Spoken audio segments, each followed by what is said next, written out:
The sport of off-road racing is full of incredible stories, wild characters, legends, and even villains.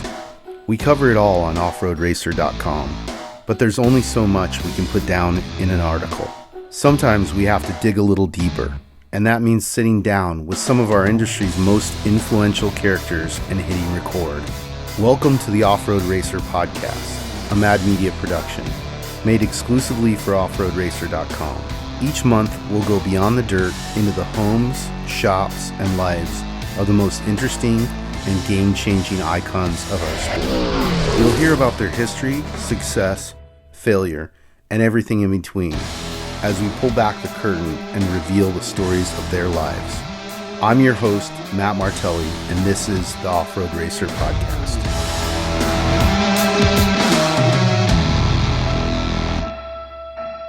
I'm Matt Martelli. This is the Off-Road Racer podcast, and I'm here with the new Crandon champ, Cole Mamer. What's up, man? What's going on, guys? That's the dude. Hey, congratulations. That was one hell of a win. Not only did you win at Crandon, but you beat a Gibbs. That's always a good day, right? Man, it's whenever you can beat both of them and you stand on the podium next to the both of them, you know, Johnny and CJ I have the utmost respect for. And, you know, the first win to come from the second row the way we did was cool. You know, it's if you're going to win anywhere for your first time, you might as well be Crandon. Yeah. What did that feel like for you, you know? It was a humbling moment. Truthfully, we worked so hard to get there, right? We built our own truck. It's our second year in Pro 4, and I brought a lot of partners on, and we wanted to win, but we kept getting wins taken away from us from failures and other things, and just learning the class, right? The trucks want to destroy everything. And whenever we got the first one, it was like a relief. It was, all right, that's off my shoulders now. Now it's time to go start clicking them off and know we can go compete with CJ and Johnny and these guys. It's not easy. You know, Johnny's got more seat time than anybody else in the sport and the knowledge. Especially at that track. I mean, it's one thing when you get them at a shorter track or something that they don't know as much as Crandon, but like that's their track. Oh, 100%. Their setup notes go back so far, like from their test days, you know, back in the old days in the 90s. Like Johnny was there, CJ was there, raised up around it. And whenever I jumped into the four-wheel drive thing, I didn't know anything. I'll be completely honest. I was just a Pro Lite kid that jumped up, and it was a lot of work. But if anything, it was more relaxing and humbling to get to that point and know that we're able to be there now. Yeah, that it's a pretty crazy jump. Let's talk a little bit about, you know, your history and how you got into this, because, you know, one thing I wanted to point out, we touched on it a little bit earlier, is how difficult it is to race a Pro 4 at this level. Like, you make a mistake at all, you're off your game at all, and you're in the back, and everybody sees it. So there's not very forgiving. Yeah, and that's I think that's a huge thing that separates, you know, short course from desert, right? You can make a little mistake. One, nobody's going to see it unless you have live stream. But secondly, you only have that 15 minutes that you're on track, right? 20 minutes, and every corner matters. You make one mistake, CJ or Jimmy or Johnny are going to get you. Everybody is so on top of their game, and truthfully, the trucks are state of the art. They're not slouches. They're not garage built trucks anymore. Everything has the exact same parts, you know, Indy car, rally car, any of these really expensive race cars have. That's in a Pro 4. And that's what's the level of what you guys got to be at. Whenever you go to a company like X-Track and we deal with the vice president of the company to build this thing, man, there's nothing like it. Yeah, they're amazing machines. It's funny because, like, obviously I'm biased, and I have all these friends who are like, oh, Formula One, and I'm like, listen, a Formula One car can't hit anything, right? It can go really fast, it can corner really good, but when it comes to dirt, jumps, you know, flying sideways through the air, you know, a Pro 4 is the most dynamic off-road vehicle on the planet. Oh, for sure. I would have to agree. And anybody you actually bring to, like, I brought, you know, people to test days or race days, and they see Pro 4s. It's one thing, you know, to go see Pro Lite, Pro 2, and everything else. But whenever the Pro 4s are released and we're flying sideways, we're 4,300 pounds, 4,200 pounds, right around there, and 900 horsepower, and, you know, everything's limited travel because it's spec, and we're driving the wheels off these things. And truthfully, we're driving them like we didn't just right. Like, there's not $500,000 in that truck. Right. And, you know, they come back beat and bruised, but that's what makes Pro 4 rad. No, absolutely. So how did this start for you? How did you get into off-road racing? So my dad always raced. My dad actually used to race quads. He's done Mexicali to Cabo on a quad. He actually was a part of like the independent suspension quad whenever they stuck a 500 dirt bike motor in it. Nice. So with the Triple E racing guys, and then he went to 12 car racing, and I was in motocross, and then I got hurt in motocross, so I had to go to circle track racing. And he bet me that if I, won my circle track race, he'd buy me a trophy cart. And well, he lost the bet. I got a trophy cart at the end of the deal. And we were both at a point where he was racing Score, and then I was racing some Lucas stuff at the time. And there wasn't enough funding for both of us to race. So he was, I'm grateful he hung up the helmet and allowed me to pursue my dream, right, and see where we can really take this deal. And that's kind of where we started, was Junior 1 trophy carts. And it wasn't nothing fancy. Like, truthfully, if people saw my old trophy cart, it had duct tape on the front of it, trying to panel it up to get it more aerodynamic. Like, we just didn't have a whole lot of funding. And but we're here now. You know what I mean? I've been grateful to meet so many people and work hard to get here. It's not easy in the sport, as we all know. And but yeah, growing up through trophy carts with Riley Herbst, Sheldon Creed, Zane Smith, everybody that's really making a huge name. Our era of trophy carts was absolutely insane. Yeah, for sure. I mean, the level of talent that came out of that era, it was incredible, and it's still happening. But it's interesting because like it's happening now both in trophy carts and youth UTV. Yep. Which is really cool to see. So talk about your evolution. So you went from trophy carts into Pro Lite? Yep. So my last year of trophy carts, I had a factory ride from Trophy Kart from Nestor. And it's actually New Line Products now. And so I had to ride out with him. And then I was like, all right, well, I want to go Pro Lite racing. Like, that's the next step, right? My dad was trying to get me to go to a buggy because he's the big buggy guy. And I was like, no, I want to stay in trucks. So we went Pro Lite racing, and it's just like anything, right? Whenever you first make that first step, you're going to struggle for the first 2 to 3 years in any which way you have it. So we bought a used truck and just some things we didn't like. So we ended up getting a second one built from Keith Stanford the second year.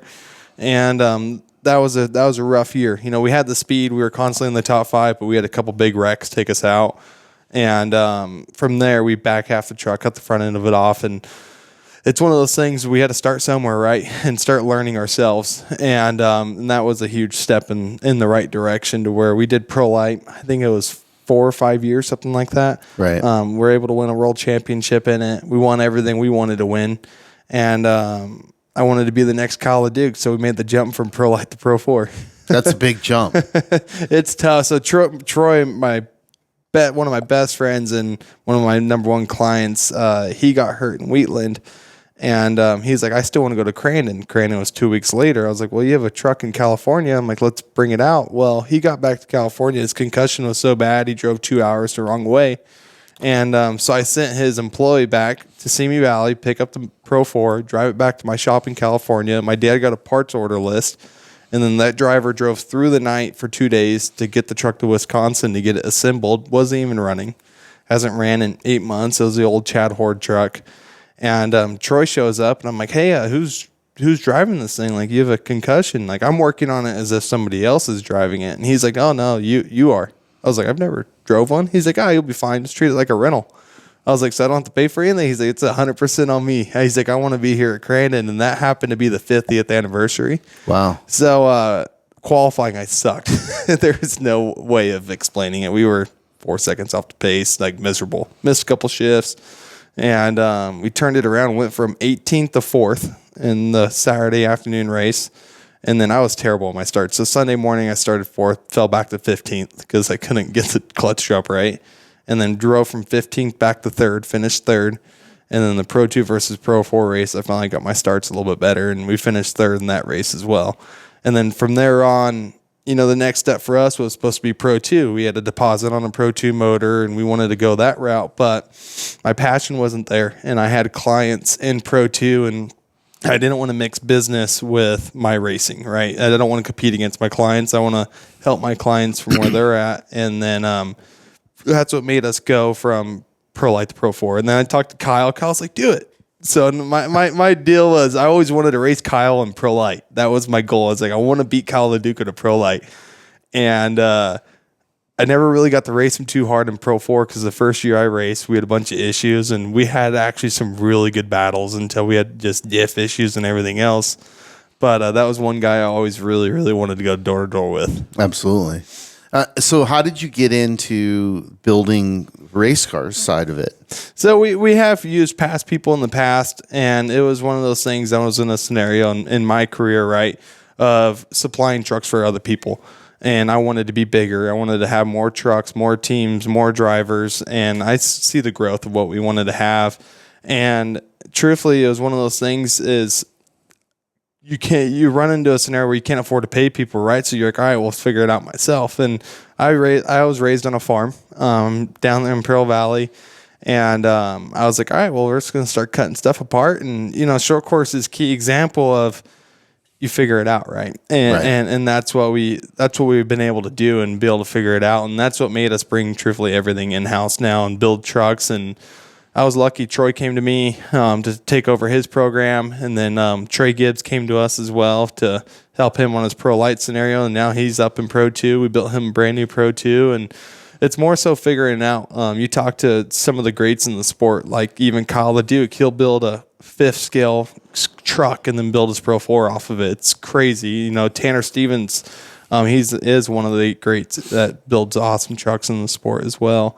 Those guys that really set a stamp of what short course should be. Sure. You know what I mean? It's Pro 4 is unlimited, and that's what's cool. Is the only thing that's limiting you is your imagination. And that's what I like about the class. So, and that's what's got us into building where we're at. Truthfully, I blame Troy for all of it, for letting me drive his Pro 4 because he couldn't quit thinking about it at that point. But that's 100% his fault. Yeah, I mean it's hard once you have that experience, and then your budget is like, hey, you can only afford this. You're like, but man, I want a Pro 4, right? Yep. So no, that's cool that you're able to make that transition, that evolution. Talk a little bit about what that process was like, going from Pro Lite to Pro 4, and then racing in Pro 4, and then, getting the victory you just got. That's got to still feel good and fresh. Yeah, no, for sure it does. And, we were on a high, right? In our Pro Lite, my last 4 races, we swept the last 4 weekends. We won a world championship. That's what we wanted to do with that truck. And then I sold it, and I was still a part of it. And then Trey came to me about a Pro Lite, and we're like, all right, well, I'm getting out of Pro Lite now, so I want somebody that's a driver. At the end of the day, we want drivers under our team that can go out there and try to win the thing. And I was like, all right, Mike, well, Trey will be a good replacement. If I'm not in there, I want Trey in there. And it's funny, he's always followed like the little footsteps I have, right? Using the same people and everything else. Sure. Just all ended up working out. But man, whenever I told my dad, I was like, hey, I think we want to go, Pro 4 racing. And he straight up told me, he's like, there's absolutely no way. He's like, you can't pull this off. And, luckily we had some good partners at the time. I was with Falcon for 5 or 6 years at that point, and they wanted to jump and get bigger. And I was like, all right, well. Then Troy worked a couple deals out with him. He was helping me with the old Horde truck. I got to take the gearbox out of that and put it in my new one, and that was a huge percentage off. And we fell into a motor deal that from Flannery selling their bunch from Pro Power, we were able to end up with a motor for relatively cheaper than what we should have been. And there was just a bunch of things to line up, right? Bill Stein came on board for the Pro 4 as well when they were there with me from the Pro Lite. And it was just one of those things that it's like, all right, well, I can kind of see it, right? The dollars were slightly lining up. And I was like, if I, just work on a lot myself and figure it all out, I could save, several $100,000 of having to pay somebody. Sure. And that's the growing pains that you go through, and especially this class. I've seen stuff break that you would never even think about breaking. It breaks in this class. Yeah. And nothing can be overlooked, and that's something that Trad, that used to be Kyle's number one guy, has taught me, is you got to bring everything in-house. And then that was the biggest thing, was everything's done in-house now. Even if we get parts from dealers, we still tear into them, open them up just to double check, just for our safety. And we have some awesome partners that make my life easier. But that was the biggest thing of going from Pro Lite to Pro 4, and I wanted to go race Kyle. That was my goal, right? And Kyle was the one that kind of was pushing me. It was like, Cole, he's like, it's not that bad once you get aligned with the right people. Right. That is the biggest thing. Everybody sees Pro 4, like, oh my God, that's so expensive, and gearboxes and motors and everything else. But if you get aligned with the right guys, it's not terrible. Don't get me wrong, it's still a lot of money, but you're saving money doing it yourself. And that's how Kyle and the Greaves and all these guys have been so successful, is they brought everything in-house. Yeah, it's been interesting watching the evolution of car builders, and then, racers become car builders and bring that in-house. And two, like, I think, being a racer builder gives you a big advantage because you're going to go back and make changes on the truck that makes sense to you because of the experience you just had on the track, right? Oh, 100%. My dad's always taught me is you drive by the seat of your pants. And if your butt's not happy in the seat, you got to know what to tell the guys to change. And luckily with me building, I literally have laid every tube and weld on every one of our trucks. And I know them a lot. And even for my customer standpoint, right, I'm able to, since we build them, I'm able to pick, say, Trey's brain and be like, hey, Trey, are you feeling this? Well, yeah. I'm like, okay, so if we change this and the truck does this, is this what you want? That's what we've been able to really pursue and make better for ourselves, right? And it's helped me out from my truck standpoint, my customers, clients' truck standpoint. Truthfully, I drive their trucks before they even get in it. Yeah. And just to get a baseline and be like, all right, this is closer, right? And then we'll start suiting you up from here. So that is huge for us. I mean, that is pretty huge when you think about, think about NASCAR racing, like, oh, you're going to buy, Dale Jr.'s setup, Yep. and he's going to deliver it to you and build you your car and go race against you. Like, that's not happening in NASCAR. No. So, and that is one thing I really want to give my clients, right, is I want to produce nicer trucks for them than truthfully I've ever been able to have, right? I built Trey's truck. Trey's Pro Lite was my dream Pro Lite. It had every nice part, everything I ever dreamed of. That truck had. His Pro 2 has if I got to build my dream Pro 2, Trey's is it right now. And that's the tough part is, you're building your dream trucks for clients, and you're also trying to run your own program and run everything else and trying to find the fine line of bidding it all together, right? Is the hard part. Off-road race fans, the third annual California 300 off-road race comes blasting back into Barstow this fall, Thursday, October 3rd through Sunday, October 6th.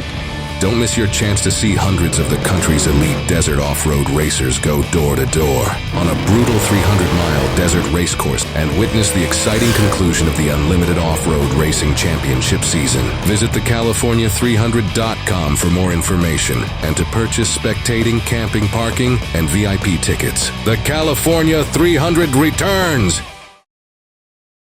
Yeah, do you see yourself doing more desert racing or just sticking to short course? I would love to go to the desert. That was a big deal whenever I came in with Baja Vida last year strong. I still do a lot with the company actually, and their trophy truck is sitting in my shop. And the goal is to be there, right? Is to have the super team and do both. And I think we have the capabilities and the manpower to really pull that off. Yeah. I want to go do both. I want to be that team that shows up on the big weekends, whether it's short course or desert, but be there to win. And that's what I want to be. I'll be honest. I don't know if we want to commit to full seasons in both. That is a ton. And I've seen people do that and get swallowed. But we want to go pick the fun ones, go pick the big ones that are worth winning and go unload. And every time we drop the back door, like, all right, well, I feel like we have a good shot at winning here, right? Or a good shot at running top 5 with these big guys. Yeah, that's an old truck, though. That is an old truck. I have nothing but respect for Rossler and Eric, like squeezing everything out of that truck. But I'd like to see you in a more modern truck, right? 100%. No, that truck would be great for just go get seat time. Yeah. Go do Nora, go have fun with it. Yeah. And that's what that truck truthfully needs to be. Yeah. And then whenever we started working on it last year, I told Eric, I'm like, this thing should probably just go race Nora and live its life down there or go do some other little fun races, whether it's Rage at the River or something, right? I was like, but to go be competitive and the dollar signs that are getting spent, I'm like, this thing should be parked. Yeah. It is, again, it's remarkable what, Eric and Rossler were able to squeeze out of it and 100%. Get some wins, get some, top fives and all that. Yeah. It's a testament to their skill set and to, how difficult desert racing is. But yeah, it's funny because like I really love the relationship between short course and desert racing. I mean, that's why we're bringing it back to the Mint, is to reconnect that. So we're really excited about that. But, I love Crandon. I love going back there every year. And, it's personally, it was really fun for me to see you get that victory because, I love the Midwest guys, and that's their track and their style of track and everything. It's very Midwest, right? And they deserve what they've built. It's a fantastic facility, just tens of thousands of spectators. Every year when I go back, honestly, it just makes me smile thinking about it, right? Because it shows you the value of off-road racing, even off the West Coast. Yep. And those guys have done a hell of a job of keeping that going and thriving. But I still like the West Coast style of technical big jump tracks, big obstacles, showcasing the skill set of the drivers and what the vehicles are capable of. So that's our plan for the Mint 400, is to bring that back.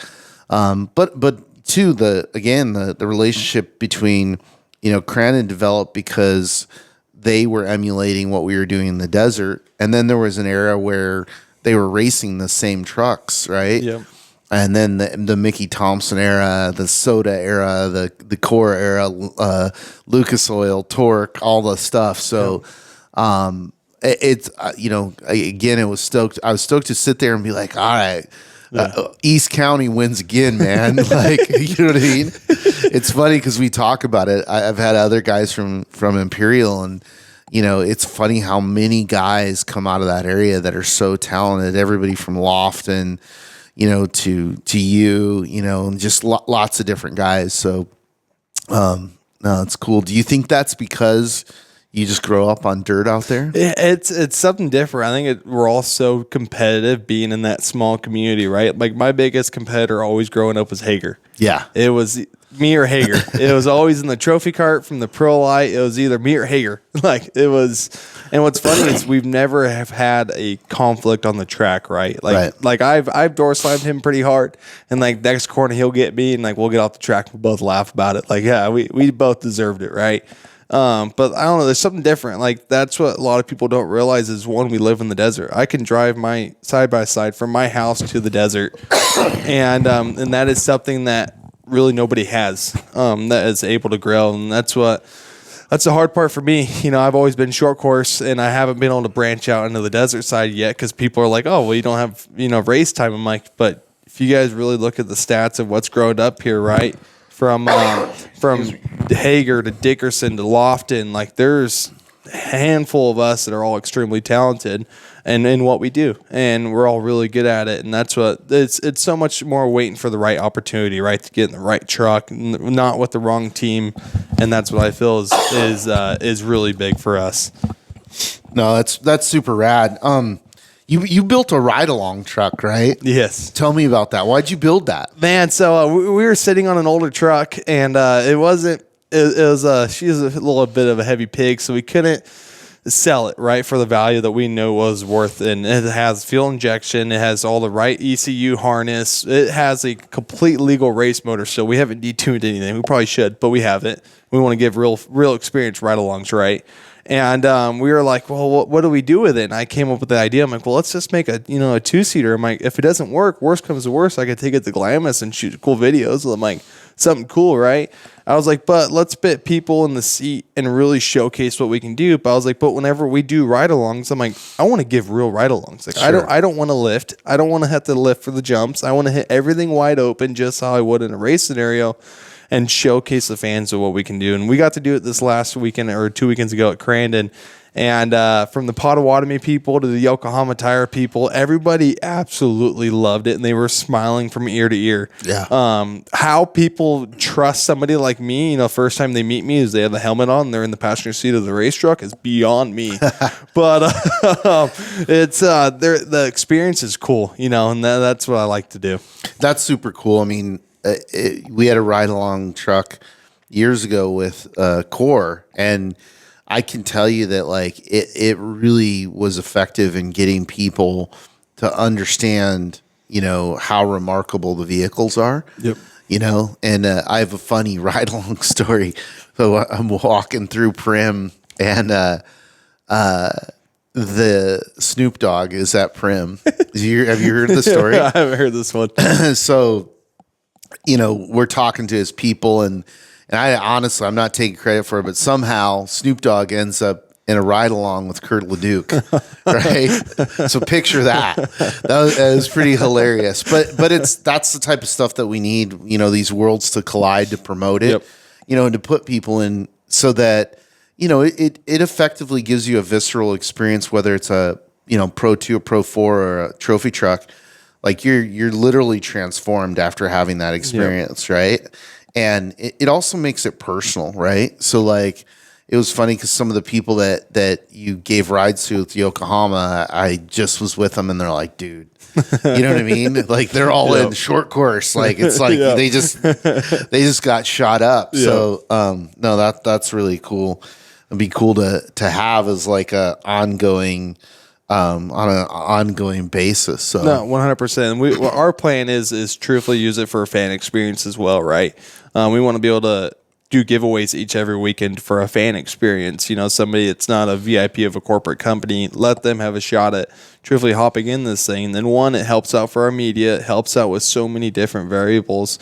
And that was the key part of building this truck. And at the end of the day, I keep telling my dad, he gets pissed off at me, but I'm like, what's another truck? Like, just add it to the fleet, right? I'm like, whenever you have 3 or 4, what's a 5th one? Like, it's not terrible. Right. So, and he loves it. He got to drive it around the streets and stuff, and it's got Bluetooth intercom. The chairman of Potawatomi was listening to Metallica while going around the racetrack. He was head bobbing, his hands were dashing on the dash and like smiling from ear to ear, and the experiences given off by that thing is second to none. Yeah, that's really cool that you guys have done that. Yeah.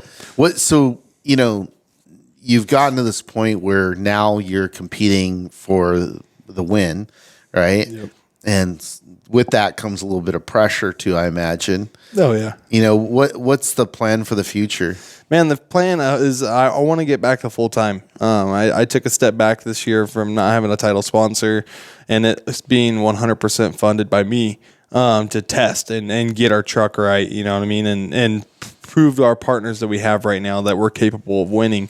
And I think we proved that really well with our speed at Bark River and our win at Crandon, and then backing it up in the Red Bull World Cup at second. We're not going nowhere. The truck's actually about stripped to the frame already, and we've only been home for 3 days.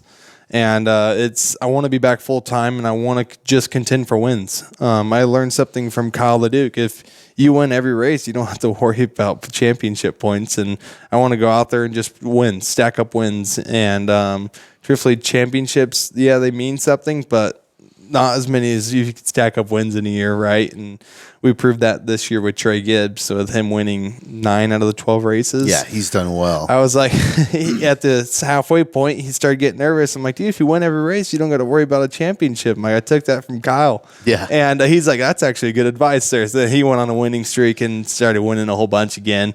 And I just knocked the nerves off, right? Like I told him, I was like, we don't want to go out there and play the points game. I was like, we want to go out there and try to win. Sure. And that is something that I take a lot of pride in. It's the reason why I have more wins than I have seconds and thirds. But it's all part of the game, right? We don't want to walk away with a second or third. We want to walk away on top, and we're not satisfied until we're there. Sure. No, it makes, I mean, if you're capable of doing that, it makes sense. 100%. It's interesting. Did you think that, because how old are you now? 25. Yeah. Did you think at 25 that you'd have this level of success? I'll be honest. I thought I was going to be walking away from the sport, several years ago, whenever my second year in Pro Lite, just didn't have a big sponsor yet. And then, it was parked in the trailer for 8 months. I'll be completely honest. And then I got a phone call from Robert Wilson and Jonathan Bradford from Falcon Tires. And they're like, let's make a deal for this year. And this is 3 weeks away from round 1.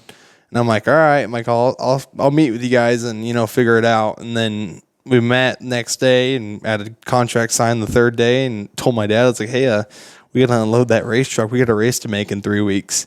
And I didn't think I was going to be this far this quick. You know what I mean? It's more humbling than anything to even have a chance of we're fighting against guys that are monster Red Bull backed corporate companies, and there was Mayer Motorsports on the side of that door. Yep. And that's a testament of what we're able to pull off on the budget that was allowed this year. And everything my shop made was what went into that truck. From Roush, like motors aren't cheap. And, they worked with me, and X-Track, Andrew from X-Track absolutely worked with me. James Lynn, like the lineup of people that we have honestly supporting me is so humbling. I can't even explain. I can't thank them enough. It's pretty cool to have that community who, they get engaged with a guy like you, and they want to see you succeed. Yep. Right. So that spirit in off-road racing culture of these people is really cool, right? 100%. Like, it's really cool that a lot of times they're giving you a break on pricing or sponsoring you or what have you, right? Yep.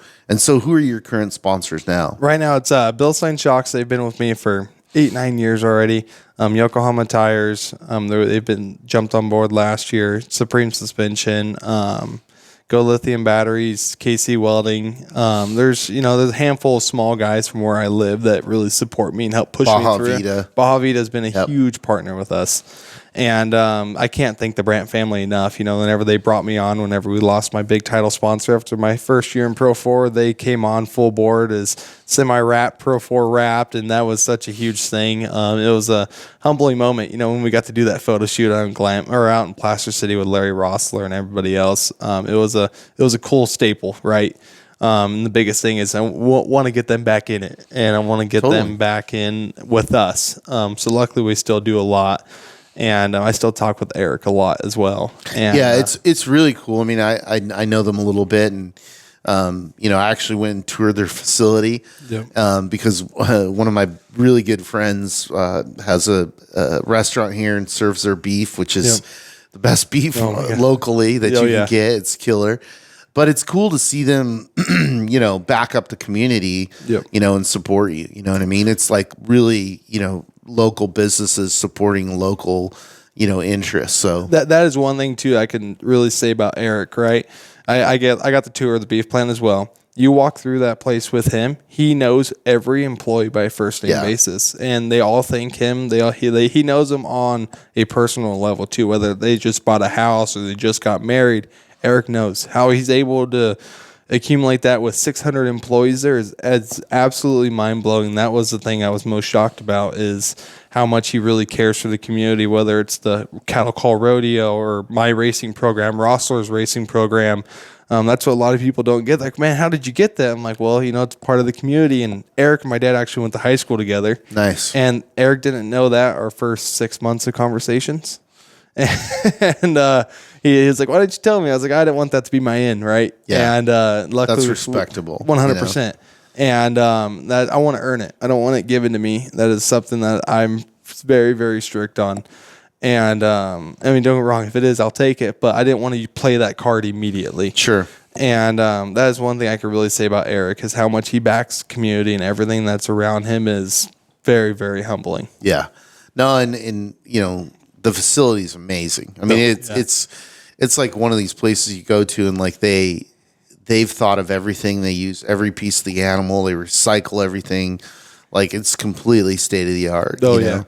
It was very impressive, and the amount of people that he employs in that area. I mean, that's families. That's their career, and that's how they're raising families. So it was just really cool to see, and obviously his contribution, and his team and supporting other racers is I appreciate it. No, you know what I mean? Because it gives young people like you a shot. And there's this cool relationship between the Midwest and the West. It's a rivalry for sure, but it's 100%. It's an exchange of information back and forth, and it's interesting to see the builders, a decade ago out of the Midwest were dominating, with the vehicles that they built, and then it changed to the West, and it continues to go. But I can tell you, like, the current evolution of trophy trucks, like, some of that knowledge came from Pro 4s, 100%. So it's cool to see that that idea exchange. So. Yeah, no, and the partners are the same, right? Like we use the same front diffs. X-Trek front diffs is what I have in the Pro 4. It's what's in the Huseman truck of pots. Like from Jimco to the Mason Motorsports is hands down the staple of what off-road racing is. Those guys, what they've created, and they're going to keep being on top because they keep investing into their own company, which is absolutely insane. Yeah, and it's hard. It's hard to compete with those boys, truthfully, but they learned a lot in short course. And you look at some of the greats, right? Bryce Menzies, his dad put him in a 1600 light buggy, and he came up through the ranks in short course, won everything he could possibly win there. I actually wish Bryce would talk a little bit more about, because I think people think like he just arrived and got handed a trophy truck, and he really earned his way and climbed his way up. And there were many times, especially when he first got into desert racing, where I was like, dude, like this isn't the same thing, you know, and he excelled, and, you know, his race, you know, until he won the 1,000 was the 500. He was dominating it, but still, like, yeah, he's paid his dues. No, 100%. And that's honestly one of the most humble teams you can have. I do a lot of pit with Menzies as well, with Mo. Good people. And Steve, Bryce, hands down, top-notch guys. You can't, it's hard to get a better team than that. Those guys are super respectful. I even used their body on the Pro 4, Bryce's molded body on my truck, and they're cool enough to let me use it. And those guys are, man, second to none. Yeah, no, absolutely. There's a lot of really good people, but Menzies definitely are one of the standouts. Oh, 100%. Yeah. No, that's awesome. Well, hey, that was killer, man. Like, I really appreciate you taking the time, and congratulations again on your victory at Crandon. That was huge. And, you know, look forward for more to come. Awesome. Thank you, bud. Thank you.